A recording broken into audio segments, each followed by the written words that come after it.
Mosquitoes. I don't know about you, but I don't have a good relationship with them. A friend of mine said one day, if you think that you are too small to make a big difference, you've never spent a night with mosquitoes in a room. But I don't have any mosquitoes in my pocket to release tonight. So it's gonna be fine. So let's start. As unbelievable as it may sound, malaria is as old as humankind. And malaria once was a public health issue all over the world. But then it has been successfully tackled in the US and Europe. And yet, decades later, malaria still kills millions of people in Africa and in Asia. Why?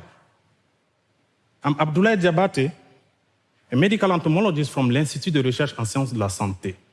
I'm here today, flying all the way from Burkina Faso, to tell you that we might be closer than ever to eliminate malaria in Africa.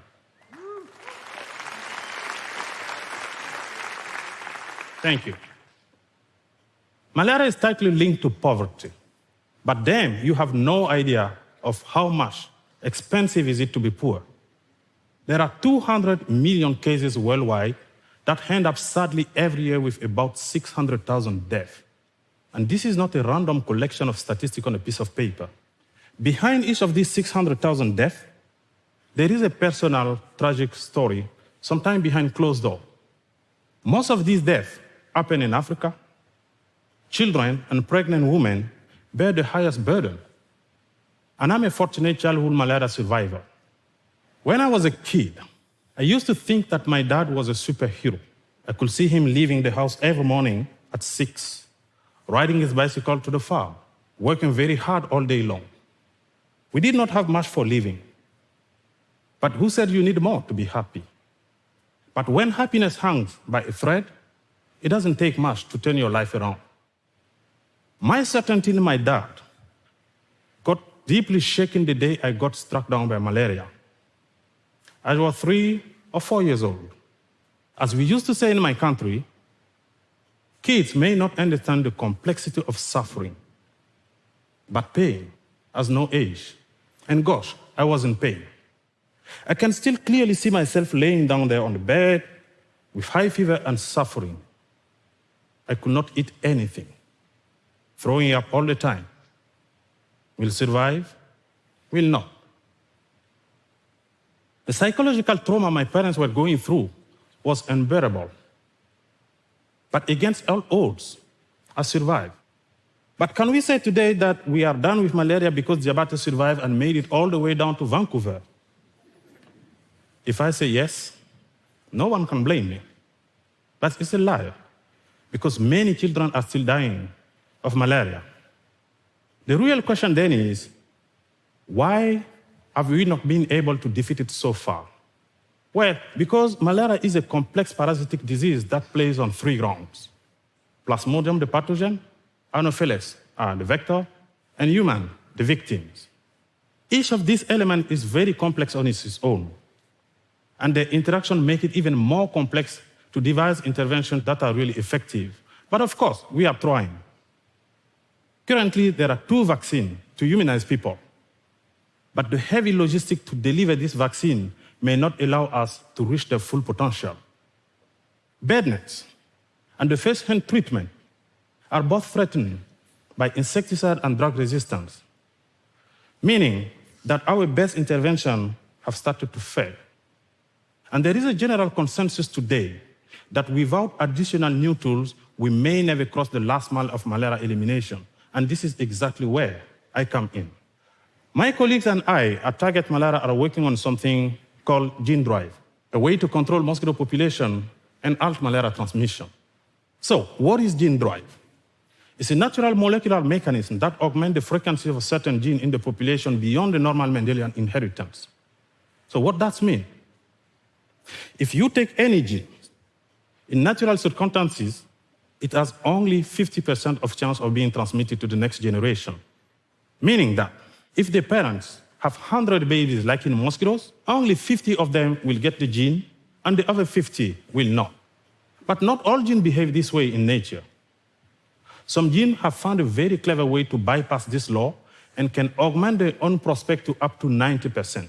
Such genes are said to drive, and so the name gene drive. Our most promising strain affects female fertility by targeting a gene called double sex. This gene is responsible for the sex determination in mosquitoes, and so disrupting the double sex gene may affect the sexual development for adult mosquitoes and their reproduction. Now, it may sound counterintuitive to affect female fertility and spread a gene of interest in mosquito population at the same time. But it's working. And let me show you how. We target a specific region of the gene called double sex that affects only females. Male bearing this modified gene are not affected at all. Female with just one copy of the altered gene are fully fertile. However, female bearing 2 copies of the modified gene cannot lay eggs, fail to bite, and also have the physical characteristic of both male and female. It's called a suppression strategy. Once these mosquitoes are released in the field, they're going to spread the gene of interest to the wild population, and this is going to reduce dramatically their reproductive capacity. Fewer mosquitoes mean less malaria transmission until it stops. Mathematical models predict that releasing such mosquitoes in the field is going to stop malaria transmission in just 20 generations. That means in 2 years. And the technology is sustainable, cost-effective, and easy to deploy, as the released mosquitoes will do the job themselves by finding the last hiding pocket of a wild mosquito to convert. Fantastic. The only problem, gene drive has never been tested anywhere in Africa. And while the technology brings a lot of hope, it also carries its share of fear and skepticism. The pathway from the bench to the field is not straightforward and is full of pitfalls.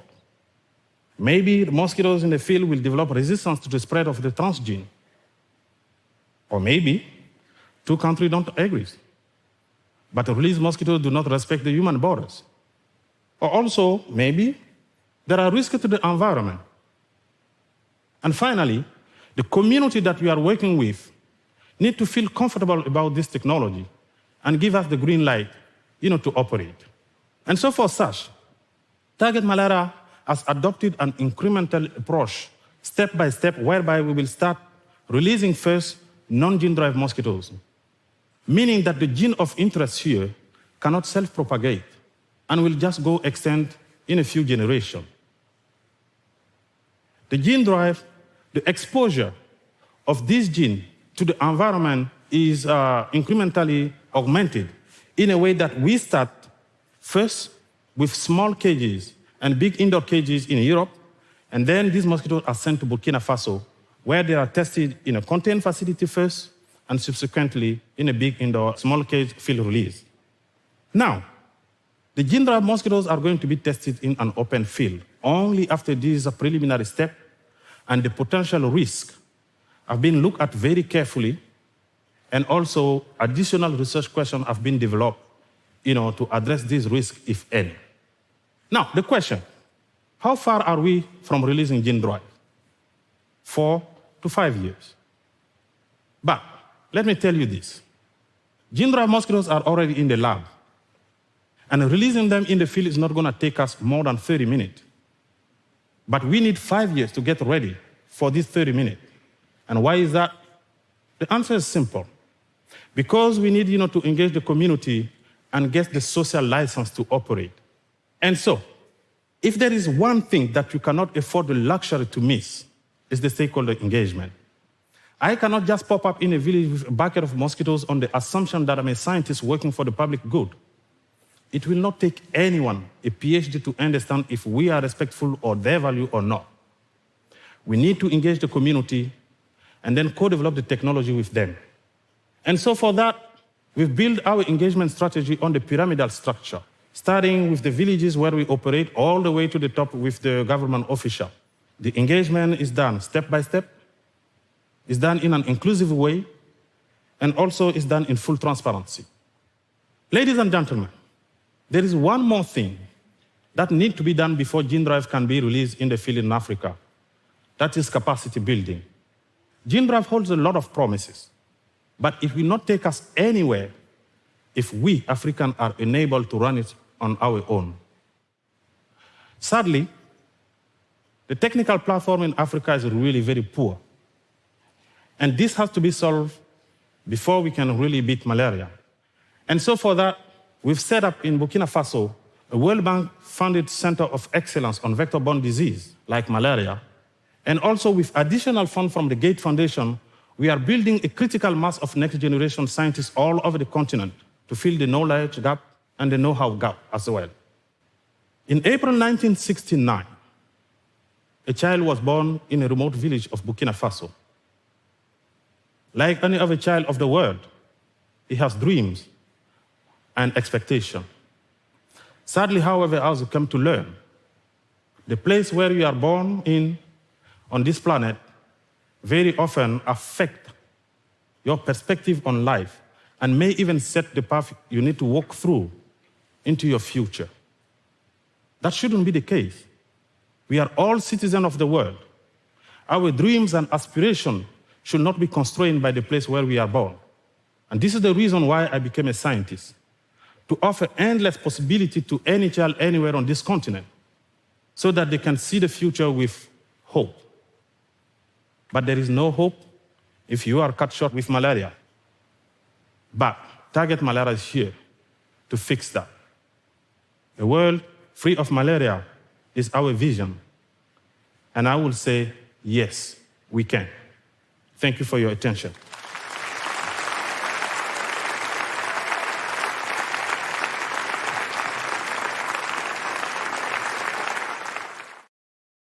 恳请点赞，订阅我们的频道，一起学习演讲中的实用英语。